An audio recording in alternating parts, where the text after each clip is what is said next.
On this episode of the Digital Marketing Punkcast, we are talking about how to get noticed with your content on social, on your website, on anything digital, to be quite honest. And to do that, I am talking with Adam Hunt from White Label Comedy.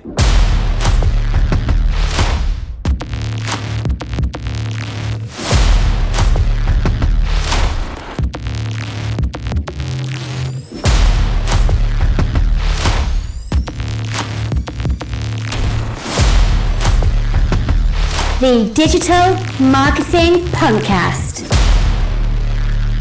Welcome to the active resistance against bad digital marketing. This is the Digital Marketing Punkcast. This is episode number 29, and it was recorded in June of 2020. Okay, so content, right?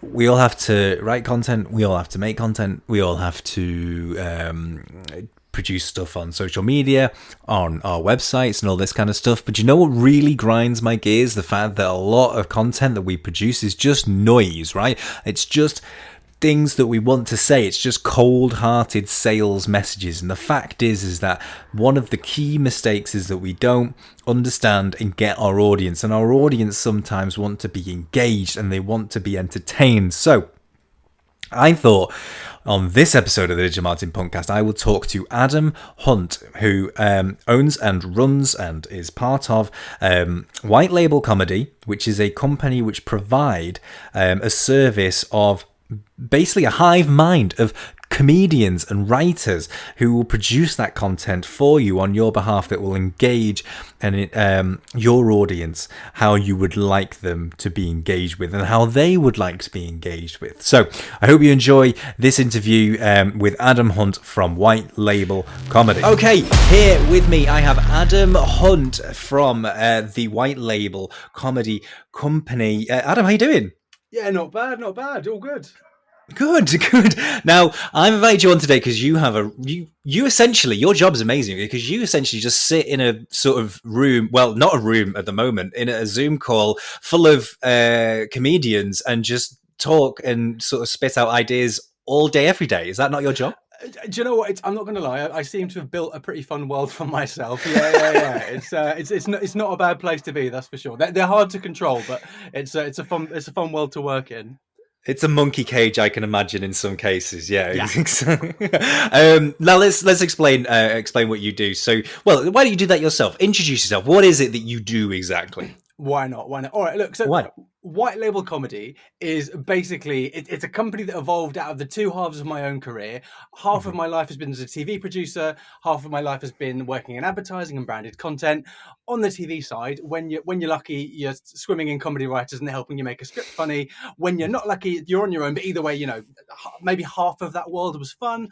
And on the branded content side, loads of my clients would be clamoring for entertaining, engaging content, but well aware they couldn't afford it. And one thing that I knew was that all of the comedy writers that I've worked with, they are grossly overpaid while working in writers' rooms for panel shows, and then they're unemployed for 4 days a week. So they're desperately looking for a more flexible way to use their funny bones. So we paired the two together, and basically White Label Comedy exists to help brands entertain, engage, and sort of sell in a slightly less obvious way. Because I think one thing we can all agree is that saying buy this now doesn't work anymore, but entertaining us may work if you do it in the right way. So yeah, that's us in a nutshell. But it's a really good point, and I think it really hits at something that we've got a real problem with. Because let's be honest, we went through the golden era of advertising in the 80s and the 90s on TV, where we had some fantastic, engaging copy and marketing and entertaining stuff, and we had Morecambe and Wise advertising cigars and people like that. And then we kind of got into the digital, modern, shiny new era, and then suddenly everybody just started to go boring again. Is there a symptom of something that we've come into here in this modern age? Do you know what? I don't know whether it's a symptom of the modern age. What I do think it is let's separate TV and social for a second, because on TV you still do have some brands who are, they put money into their creative. There are funny ads. Some choose not to go with funny ads, but the funny ads still exist in that space. But funny ads are expensive because comedy writers are expensive. So I think when it comes to social, there are brands that are brilliant on TV that give us really, really great funny ads, but they don't know how to resource their social media teams to have anywhere like the same sort of tone of voice. So there's a real disconnect where they're just not following through that tone. I think you need so much content on social that you can't pay the price you'd pay for a 30-second TV ad and put that into a tweet. It's just not going to work. So yeah, I think people are also being more cautious, and there's lots of that, some of the times, etc. But I do think it's just that people don't really know how to do social, and I think they're sort of taking they're taking TV ideas and they don't know how to translate them into something that's meant for conversations. I think I couldn't agree with you more. I think you're absolutely right with what you say. I think what we are symptomatic of is a little bit is we have a lot of how can I put this, copycats that go on that happen on social. So they see something, then they copy it and they try and do it themselves, but it doesn't quite work for them. But what we do have on social, we do have a lot of brands, and there are a lot of ones that spring to mind. For example, the brutal rivalry that we know about between KFC and is it Burger King or is it McDonald's, whoever it is, that brutal Twitter rivalry that they have, which is absolutely comedy gold in some cases. We do have certain brands that are out there that do a really good job creating a fantastic, engaging message on social media. Yeah, no, I couldn't agree more. And I think that's the thing. That's the difference between the brands that don't really know how to do social and the brands that are bossing it is that chasm is huge. But it's such a simple step. It's just look at what the rest of Twitter is doing. Look at what the rest of Facebook is doing, and just think, well, what's our brand's part in that conversation? Like you say, brands like KFC. I think McDonald's and Wendy's have a brilliant rivalry that I'm not convinced isn't fake. And innocent smoothies to show you like just how much this is all about nailing your audience and getting to know them. Innocent Smoothies, I don't know if they're still doing it, but for ages were just every day just tweeting, reminding us what day it was, and that was getting 100 times the traction of a well-crafted. You don't need to be a comedy writer to be funny and entertaining on social. You just need to be clever. You just need to, just think about it.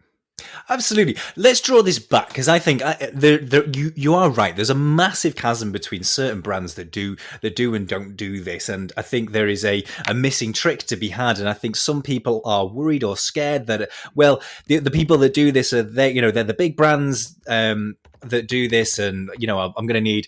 I'm not that creative. I'm going to need a lot of money to be able to get creative minds to be able to work on it and things like that.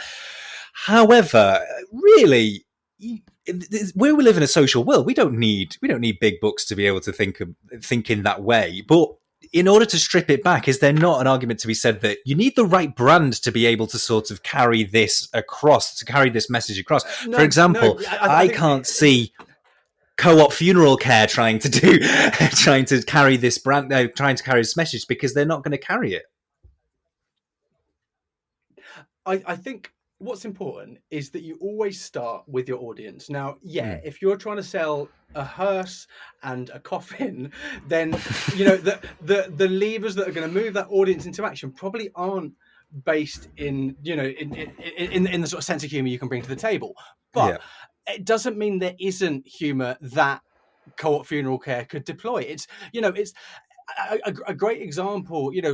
Right now, with everything that's going on in the world, no one's going to make jokes about coronavirus. Don't trivialize it, but make jokes about the relatable moments we're all finding ourselves in. And absolutely, those are what we need. And I think the same could be true for funerals. There are actually so many really relatable moments, things we all go through.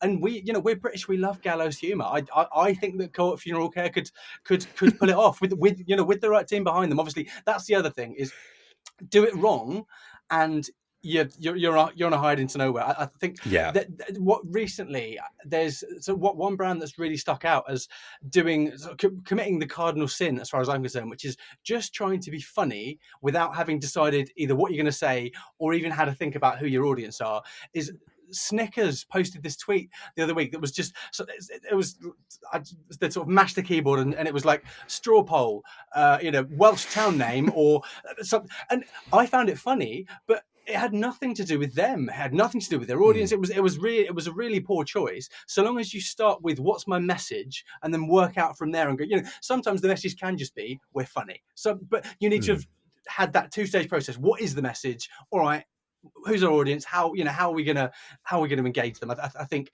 that's the thing that makes the difference. That's what moves the needle from danger to safety. That's a really interesting thing. Let's go into that, because I think I trivialized it. I made a joke saying you spend your whole day sitting in a room or on a Zoom call at the moment in front of a load of comedians. What is that process? Like you say, you establish what your audience is. That's absolutely key. I presume that when you're working with clients, you ask them what is your audience. They probably already have that set in place. What is that process once you've established who that audience is going to be when you're sat there in that room? Well, I think step one for us is we always have a sort of two-stage brainstorming process. So step one is to come up with lots of things we could talk about. So, again, because it's really important for the brand to be to be involving themselves in the conversations that matter to their audience. So you've got the audience. Now we make a big list of things that might matter to them. So, we recently did some work for an independent living community that I love them because they came to me and they said, look, we want to be sort of like the Grace. I don't know if you've seen the sitcom Grace and Frankie, but it's basically it is badly behaved older people that are unapologetic and empowered. Want to be the Grace and Frankie of the independent living community world. So brilliant starting point to begin with, but so what you need is a big list of the different things that their audience might care about, and obviously they already had that big broad list, the NHS, pensions, blah blah blah, but we go into each of those in detail, and we just try and work out what might be of interest. What you end up with is basically a list of 150 200 different sort of topics, subtopics that you can throw ideas at. We then again look, we choose the best, we choose the ones that we think are already topics that are going to resonate. I think another thing that really helps with this kind of comedy is topics where divisive topics can be useful, but you want to make sure that most of your audience has the same opinion, because then you can make a joke that lines up with what they believe in, and that makes it more likely for them to want to share it. So we'll choose the topics that we think work best, and then everyone throws jokes at it. Now we don't spend our life on a Zoom call. We sort of run it between Zoom and Slack. So we basically have buckets for every single kind of topic and topic area. Everyone throws their jokes in, and then we go through and we take the best and we finesse it. So it's really fun, silly world. And it's so funny. I'm not a writer, and that's one thing as well. Is I'm a producer by trade. I'm used to marshalling other people's funny ideas, which means that I'll sit there very seriously debating the merits of a joke, forgetting to actually laugh out loud, but just being like, "That's funny, yeah, that's funny." And it becomes it's actually quite an objective process. It's not we're not sitting there. It's not a laugh a minute. It's very functional. Is that good enough? Does it deliver on the are people going to want to share it? And then we crucially we then take the very best and we give that to the client. So the client never sees what goes on inside our hive mind. That's top secret. They get the best 10%, because it means that we can throw shit at a wall, and you need to throw shit at a wall because that's the comedy writing process.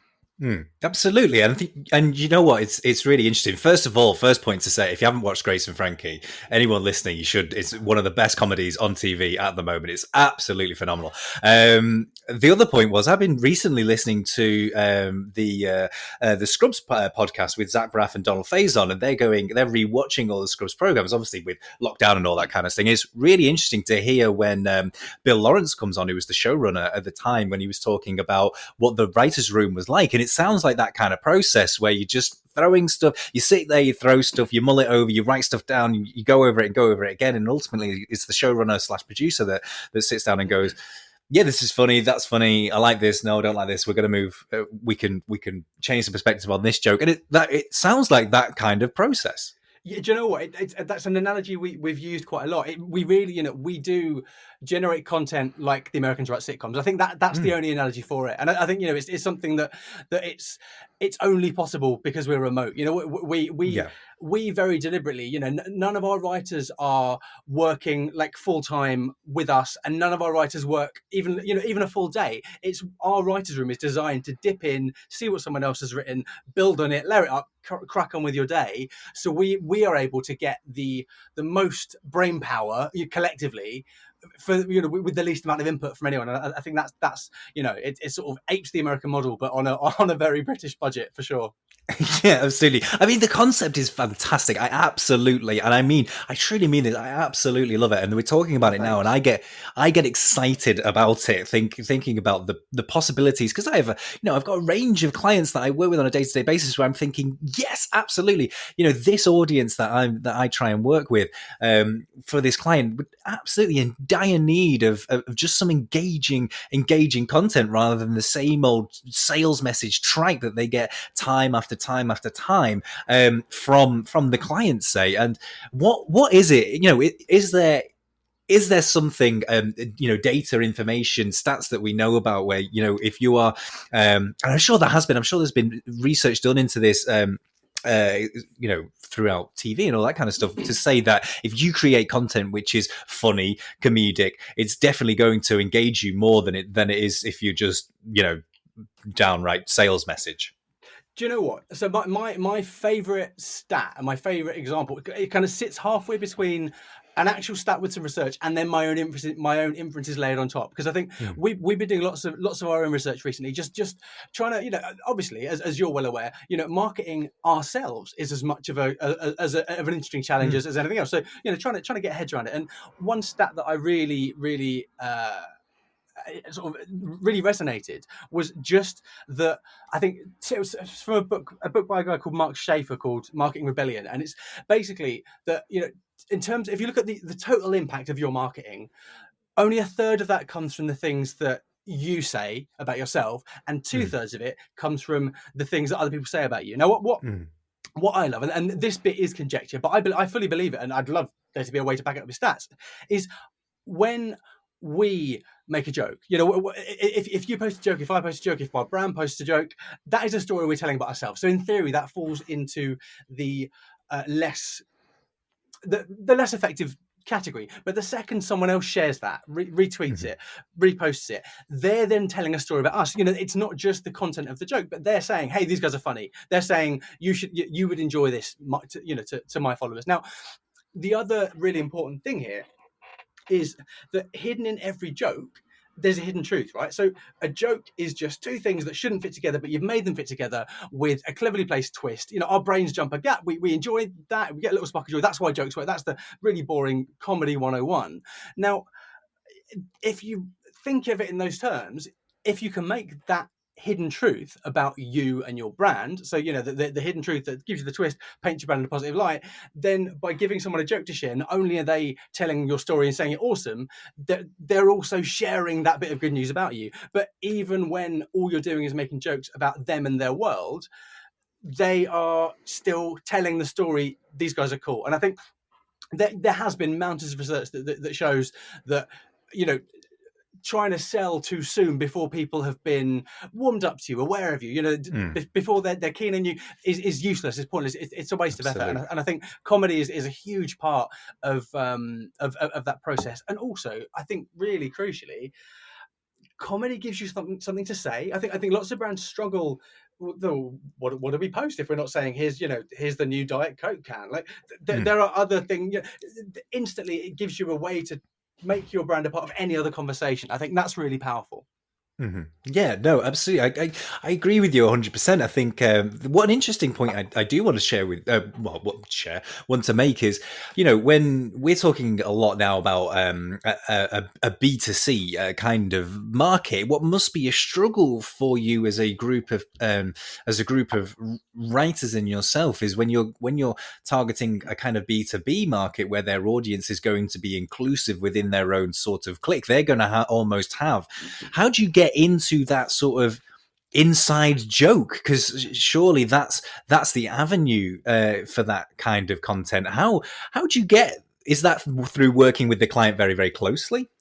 Do you know what? It's all about deep research. I think we've just done a we sometimes for clients that aren't necessarily sure that we can deliver exactly what they need and their audience need. We do this thing called a simulated Twitter takeover, where we put together a website that shows them what their feed would look like if we were working with them. So that's sort of like Oh, wow. an entry level project, and we've just done that for a particular B2B client, and it was they're a video editing software, quite a disruptive company, and we basically, you find groups on Facebook that have the target audience in. You see what they're saying, you see what they're talking about. You sit alongside them and you get those topics from them. I think it's all about research. That's why it all comes down to the audience. Whether the audience is middle-aged women that like washing up liquid, or whether it is 60-year-old CTOs that are going to want to buy an editing system to put in their some kind of media business. You just have to get to know them and then lean on that. And I think that's another thing that's great about the way we work is, if you hired one comedy writer and said, hey Darren, can you write these jokes for this washing up liquid, Darren might struggle. But in our hive mind, in the 35 writers that we've got in the mix, there's always enough people that are in line with that demographic that can help steer the ship. And I think all you need is a couple of the voices that are most relevant, just to make sure that everyone else gets on board. And I think it's what good ideas snowball. So once you've nailed the audience and you've nailed jokes that are going to resonate, everyone goes, oh yeah, now I see. And then it becomes, again, actually more of a functional process than anything else. It's really, really fascinating. It is really interesting to hear how that whole process works. And for me, I mean, I envy you massively. I think it's I think it's such an amazing environment to be in. The one thing I will, and I'll be absolutely hung out to dry if I didn't ask this question. Now that we've talked about it for 20 minutes, what are some of the best examples? You must have now a range of examples where you've worked with clients. And do you know what? In fact, you sent me something before this interview, and it was possibly the most entertaining email that I have ever had come through in a very, very long time, even during COVID, which has been an absolute regeneration in creativity for email marketing. But this one has been absolutely fantastic. Some of the examples that you posed, and also the development process, which you alluded to before, was just brilliant, absolutely brilliant. So yeah, please share some of the examples that you've come up with for clients in the past. Do you know what? That's something that I'll avoid doing, and the reason for that is I will deliver every joke badly. These jokes are designed. We've been doing loads of our own video content recently for this launch we're gearing up for, and I'm having to deliver some of the jokes, and I get lots of takes, and I get to make sure that we nail it. But I think anyone that wants to see examples, go to our website, and you can see them in all their glory as they're meant to be, because I think written comedy and verbal comedy are very different. So that's my sneaky get out. But we've got a massive library of samples we'd love to share. So anyone that wants to have a look, come and have a look.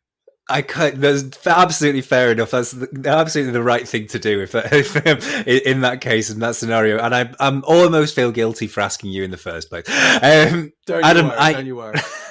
Adam, thank you. Well, no, one last question. I was going to, before you go, because there will be people listening that are going to go, okay, I really want to start thinking, and I think you've given some fantastic advice already throughout that. But if there was one takeaway, if there was one thing, for small businesses out there, or even startups or whatever, that are thinking, I just want to make some of my social a little bit more engaging, a little bit more comedic, a little bit more creative, what would be that one thing to think about, whether it be research or whether what would it be, just to help people light that spark, I suppose? Well, I think, do you know what, if they're already doing what they should be doing for the rest of their marketing, that in theory that research should already be done. You should already know everything there is to know about your audience. If you're not, you're making a mistake to begin with. I think when it comes to injecting the humor, it's the easiest technique to lean on is just exaggeration, right? So just take something that is great about working with you or your brand and exaggerate it until it makes you laugh, or take a consequence of not having your brand or your product, your service, and again exaggerate that consequence until it makes you laugh. You've written your first joke. I think obviously there's more to it than that, but that's for sure the easiest route to turning a brand message into comedy is just exaggeration. Which is interesting because one of my favorite books is Hitchhiker's Guide to the Galaxy, and that's exactly how Douglas Adams worked with the start of Hitchhiker's Guide, where he said he kept pontificating on the question, well, I'm gonna demolish a house, what's the next? I'm gonna demolish the earth, and then what happens after you demolish the earth? And until it became funny, and that was his whole mental sort of train of thought throughout that process, which is fascinating. So yeah, that's a really good sort of technique and thing to work on. Adam, before I let you go, please let everybody know how they can find out more about you, about White Label, and how can they find out more about you? Have a look on the internet, basically. That's a good way to start. Whitelabelcomedy.com is where you'll find all you need to find. Or you can find me on LinkedIn, but basically, yeah, we luckily we're such an unusual company to exist that Google's quite savvy about sending you our way. So yeah, White Label Comedy is all you need to type into any of the internet and you'll find us. And what have you got coming up? I know you've got something really exciting, which I think you should let people know. You even said before this, which is very, very kind of you. I'm not going to plug the hell out of this, but I feel like you should tell people about this. You're very kind. You're very kind. Well, I think a big thing for us is everyone's world has changed in with all this shit that's going on at the moment, right? And I think so is ours. And I think until now we were very much all about monthly packages. For us to do our best work for people, we need to be working with them on a monthly basis so that we can keep improving month on month. But what we've realized is that everyone is in this sort of push-pull at the moment between the need to move forwards and do new things and just get in motion, because when the world finishes opening up again, they need to be moving forwards, and the need for cautious commitment and not overcommitting to stuff that they can't necessarily afford when they don't know what tomorrow looks like. So we've shifted our focus away from monthly packages. They're still there for those that want them, but we're launching our pay-as-you-go content packs. So really simply for brands that, or small businesses that are keen to just test the waters, commission us for a finite number of posts, whether it's 20, 40, 80, 160, and we deliver those, and then you just come back when you need more. I think, and already, the feedback we're getting from the fact that we're willing to do this and not insist on a monthly retainer from people is huge. So I think fingers crossed it's going to work. But I think, that's something, knowing your audience is really important. And right now our audience has changed because the world has changed. And I think, we've massively overhauled our own offering just to make sure that we can be as much use to the people that need us as we can. So yeah, that's what we're gearing up for. And I will say this: he wouldn't share any with us, unfortunately, on the podcast. But I will say this: you need to go and check out some of the examples of his of you guys' work, because it's absolutely incredible, super funny. Some of the ones that I read earlier were just brilliant. So I do recommend that you go and check out some of the examples of you guys' work. It's been fantastic to read. Awesome! Thank you very much, Tom. Adam, thank you so much for joining me. It's been an absolute pleasure. And I hope you have a fantastic, hopefully we all get out of this lockdown all in one piece, should I say. And you have a fantastic summer. Awesome. Thanks, mate. You too. Been a pleasure. Thank you very much. Okay, so that was Adam Hunt from White Label Comedy. Really interesting chat. I really enjoyed this idea and of just creating more engaging content for your users, for your audience, because I suppose it sounds like it's not that difficult, but I suppose in practice it really is quite difficult, and that's why they have those guys and that group of writers and those comedians with that hive mind attitude of putting ideas together, and I imagine it can be really, really difficult and quite stressful. But anyway, if you want to get in touch with them, you really, really should. I think the premise of how engaged that your content can be, if you apply some of those methods, is it really holds no bounds, really. Anyway, I'd love to hear your questions, your queries, your feedback about the show. So don't forget, you can get in contact with the Punkcast by emailing us, punkcast@dmpunk.co.uk, or you can connect with me across all social media. Find me on Facebook, facebook.com/IamDMPunk, on Twitter @IamDMPunk, on Instagram @IamDMPunk, and you can also connect with me on LinkedIn by searching for Digital Marketing Punk. It'd be great if you haven't done so already to subscribe to the Digital Marketing Punkcast. So do it, click subscribe, and if you really like the show and you really want to help me out and show your appreciation, which I'd love you to do, by the way, please give us a 5-star review on iTunes, which is not called iTunes anymore. It's now called Apple Podcasts. So I don't know what it's called anymore. Anyway, just give us 5 stars. Wherever there's 5 stars, just provide them. Anyway, I hope you'll join me next time on the next episode of the Digital Marketing Punkcast. I'll see you then.